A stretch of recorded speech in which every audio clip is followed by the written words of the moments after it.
while we're on the subject of home and away, nobody knows this, by the way. Nobody knows who's home and who's away because this is the Super Bowl.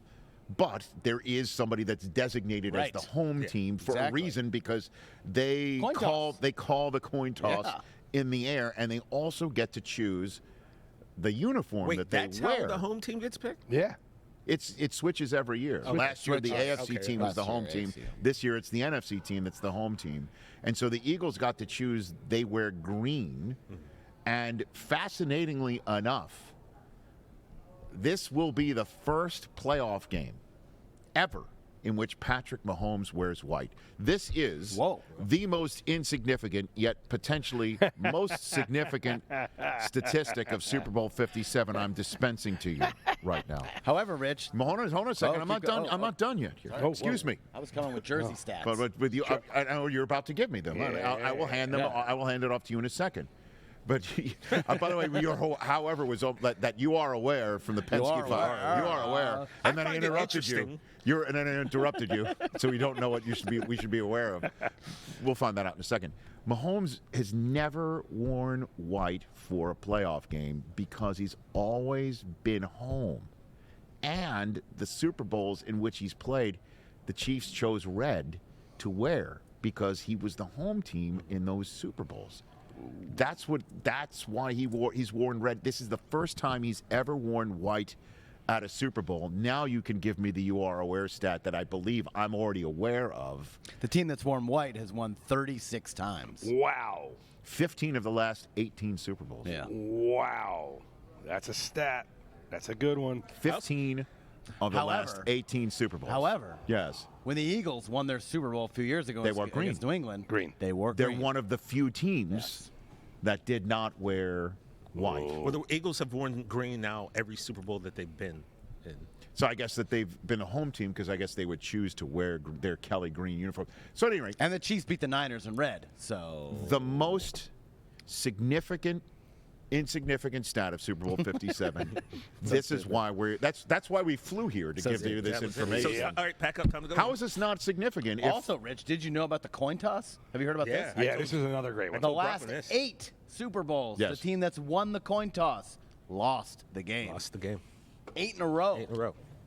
So here's the most. That's stupid. It's fact. No, hold on a minute. Until we find out.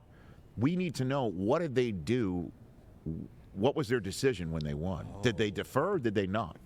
Did they call heads? Because that's what I'm saying. If you're telling me, because most teams, as you know, win the toss and defer. Because they want to get the ball in the second half to get the opportunity to score right before and after halftime. If they're down, you can flip the script quickly with 2 possessions in a row. Just like that.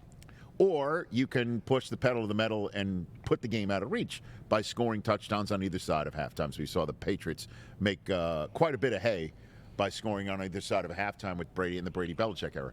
But now you got to tell me, if you're telling me 8 straight Super Bowl winners have deferred and they've lost, that would blow my mind. Now that would blow my mind. Well, I'm going to go check now. I don't know that. Is there really a site that tells you this sort of thing? Yeah. Now, I have what was called. Okay.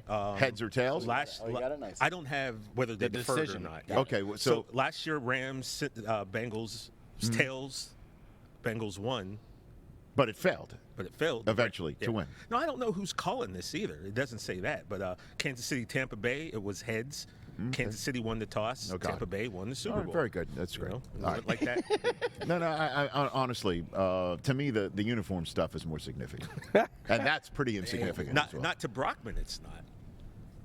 People bet on the coin toss, Rich. I'm aware of that, Chris, because for some reason I see people whose team just lost the coin toss in the stadium cheer loudly. I'll never forget being in Vegas many moons ago. Many moons ago. Next year we'll be in Vegas. I know that. I remember being in Vegas many moons ago, and there was, I think, UConn played Duke in some, Final Four or what have you. Yes. And Duke threw the 99 championship was Duke, Connecticut. I think Duke threw in a meaningless 3 at the end of the game. By meaningless, I mean it had nothing to do with who won and who lost the game. But it was meaningful. But when whoever threw in that 3 to make it a 5, like a 2-point deficit as opposed to 5, the place exploded. Exploded. And I didn't even need to know why it Vegas, exploded. Baby. Exploded. Vegas, and I'm like, baby. my first initial thought was like, why are people going crazy? Because the game, Yeah. meant nothing. Yeah. It meant everything to somebody. Also, I need to find Chris Stapleton to find out how long his anthem is. Say it again. I need to find Chris Stapleton to find out how long the anthem's going to be. Just throwing that out there. All right. So if anyone's watching you're such rehearsal. a degenerate. Catch the Rich Eisen Show every single day on the Roku channel, 12 to 3 Eastern, for free.